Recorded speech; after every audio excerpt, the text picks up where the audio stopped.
Shalom à tous et bienvenue sur notre chaîne évangélique Jésus-Christ, le chemin, la vérité et la vie.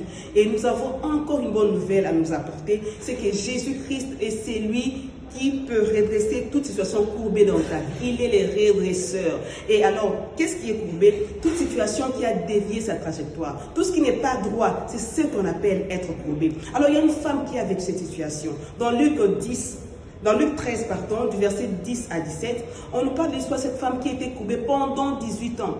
Et la Bible nous dit que quand Jésus était en train d'enseigner, il a vu cette femme. Et Jésus a détecté le démon qui était la cause de son malheur, de son infirmité. Mon frère, ma soeur, je vais ouvrir une parenthèse. C'est que Dieu n'est pas la source de ton malheur. Arrête de blâmer Dieu. Dans cette situation, c'était le diable. Mon frère, peut-être que toi, par ta désobéissance, tu as ouvert la porte au diable. Par le péché, tu as ouvert la porte au diable et tu vis une situation difficile. Mais la bonne nouvelle est que ce soit le diable, que ce soit par ta désobéissance, il y a une seule personne qui puisse te délivrer, c'est Jésus-Christ. Jésus a vu cette femme, il a interrompu son enseignement. Quand il a vu, il était ému de compassion, il a appelé par son nom, il a touché et il a guéri de son mal. Pendant 18 ans, mon frère, cette femme avait souffert. Alors la bonne nouvelle que je vais ajouter, quelle que soit la durée de ton problème, Jésus peut remettre le compteur à zéro, puisqu'il est le Seigneur. Pourquoi Jésus a délivré? Jésus a délivré parce qu'il est le Créateur. Au commencement était la parole, et la parole était avec Dieu, et la parole était Dieu, et toutes choses ont été créées par elle.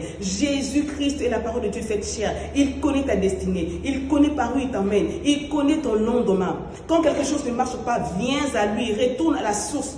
Pourquoi Jésus a guéri? Jésus a guéri parce que cette femme était une priorité pour lui. Jésus t'aime, Dieu t'aime. Nous avons de la valeur à ses yeux. Ne pense pas que ton malheur réjouit Dieu. Non, mon frère. Non, mon frère, c'est un mensonge du diable. Alors, comment Jésus a guéri? Par la puissance de l'évangile. Voyez-vous, c'est le chef de la synagogue. Vous voyez cette femme, mais il n'a pu rien faire. Jésus, par la parole, a ramené la délivrance. Je te conjure à recevoir Jésus comme Seigneur et Sauveur. Si tu as un problème qui te dérange, retourne à la source. Il est celui qui redresse. Et ta vie spirituelle est courbée quand tu es loin de Dieu. Pourquoi? Parce que tu as été créé par lui. Et notre destinée, c'est vivre en communion avec Dieu.